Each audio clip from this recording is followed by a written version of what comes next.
Welcome to Winning Margins, the podcast dedicated to understanding the subtle habits that define success in sports. I'm your host, and today we're diving deep into the foundational principles that underpin winning basketball, specifically focusing on the UCLA women's team. We have an expert joining us who has been studying their every move. Welcome to the show. Thanks for having me. I'm excited to unpack this. So, let's cut to the chase. What's the core idea you want listeners to grasp about how UCLA women's basketball achieves consistent success? It's all about habits, not highlights. It's easy to get caught up in the flash, the big scores, but true dominance lies in the consistent execution of fundamental habits, possession after possession. Habits, huh? So, we're not talking about star players making incredible shots? Exactly.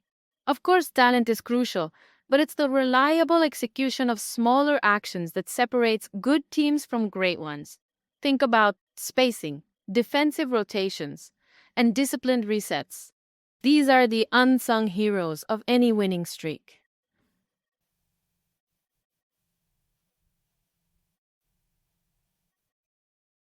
You mentioned disciplined resets.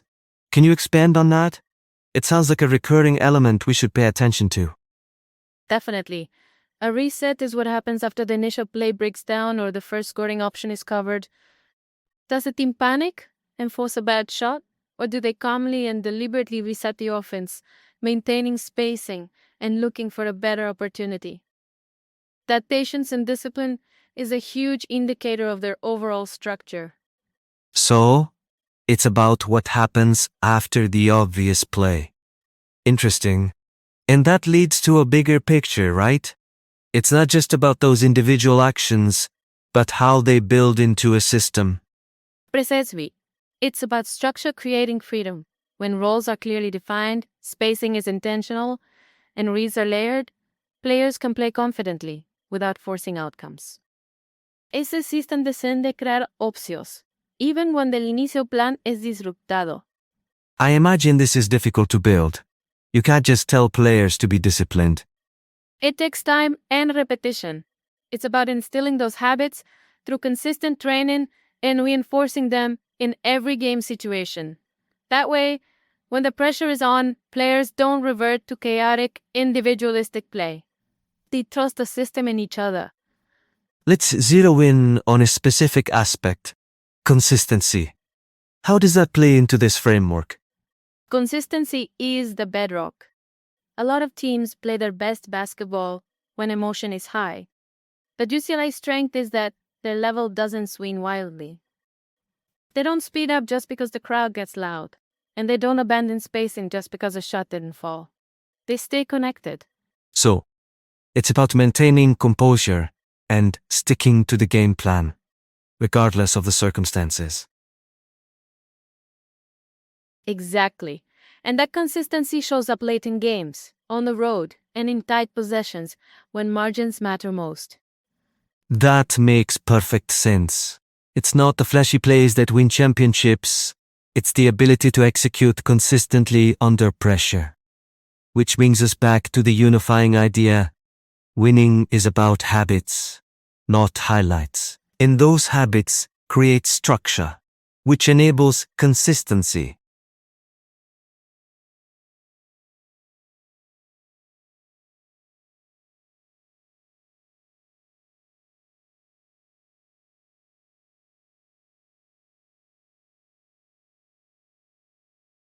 Precisely. It's all interconnected.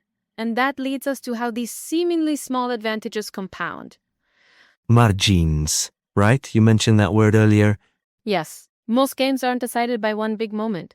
They're decided by one extra box out, one clean switch, one possession finished properly, one patient reset instead of a rush shot.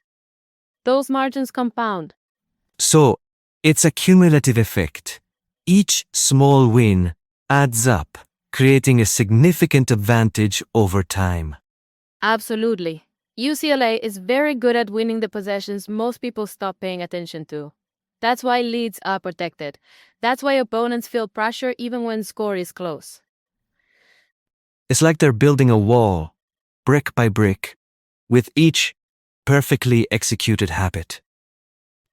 It's a great analogy, and it's a wall that's difficult to penetrate because it's built on a foundation of discipline and structure. This is really insightful. But let's play devil's advocate for a moment. Isn't there a common assumption that talent trumps all? That a team with superior athletes can overcome a lack of structure or discipline? That's a very common assumption, and it's often proven wrong. Talent without structure is like a Ferrari without brakes. It can go fast, but it can't always control its direction. A team with strong habits and a well-defined structure can often outperform a more talented team that lacks those elements. So, it's about maximizing potential through strategic execution. Exactly. It's about creating an environment where talent can flourish within a framework of discipline and consistency. Earlier, you gave the example of disciplined resets, which I found particularly insightful. Can we revisit that in the context of what we just discussed? Sure, the reset is a microcosm of the entire philosophy. A team that can calmly reset after a setback demonstrates resilience, discipline, and trust in the system. It's a visible manifestation of the unmen's opportunity and prices. Policies are better than life in China. Alla lavori, alla firma. So, it's not just about the individual action of resetting. It's about what that action represents in terms of the team's overall culture and approach. Precisely. It's a símbolo del commitment to structure, consistencia y discipline. This has been a fascinating exploration of the principles that drive success in basketball. Let's return to our central theme, the power of habits over highlights. Why does this matter beyond the world of sports? Because the same principles apply to almost any field. Whether you're building a business, pursuing a creative endeavor, or simply trying to improve your personal life, consistent habits and a well-defined structure are essential for achieving long-term success. It's about focusing on the fundamentals day in and day out, and trusting that those small actions will compound over time to produce remarkable results. So, the takeaway is that we should all be focusing on building positive habits and creating structures that support our goals. Exactly. Don't get distracted by the flashy moments or the quick wins. Focus on the fundamentals, be consistent, and trust the process.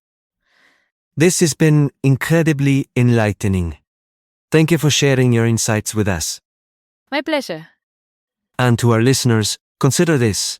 What threads do you need to incorporate into your own life to build more structure and consistency? That's it for today's episode of Winning Margins. Join us next time as we continue to explore the subtle habits that define success.